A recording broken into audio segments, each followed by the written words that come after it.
தன்னம்பிக்கையை விட சிறந்த டானிக் எதுவும் இல்லை. ஒவ்வொரு மாதமும் ஒரு தன்னம்பிக்கை மனிதர் குறித்து நமது மண்வாசத்தில் எழுதி வருகிறார் ஆடிட்டர் கலாவதி ஜெய் அவர்கள். இம்மாத இதழில் விளையாட்டு வீராங்கனை ரேவதி குறித்து எழுதியிருக்கிறார். இவர் மதுரை அருகில் உள்ள சக்கிமங்கலம் கிராமத்தில் பிறந்தவர். தன் இளம் வயதில் தாய் தந்தை இருவரையும் இழந்தார் ரேவதி. பாட்டியின் அரவணைப்பில் மதுரையில் எல்பியின் பள்ளி விடுதியில் தங்கி 12ஆம் வகுப்பு வரை படித்தார்.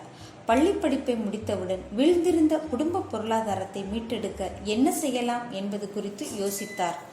வேலைக்கு செல்ல முடிவு செய்தார்.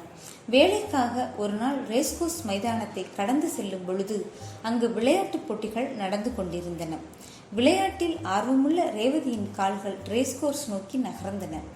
அங்கு ஓட்டப்பந்தயத்துக்காக யுவதிகள் தயாராகி கொண்டிருந்தார்கள். விளையாட்டு ஏற்பாட்டாளரை அணுகி, நானும் இதில் கலந்து கொள்ள முடியுமா, எனக்கு ஒரு வாய்ப்பு தருவீர்களா என கெஞ்சும் குரலில் கேட்டார். இவரது குரலும் பணிவும் இவருக்கு ஓடுவதற்கான அனுமதியை பெற்று தந்தது.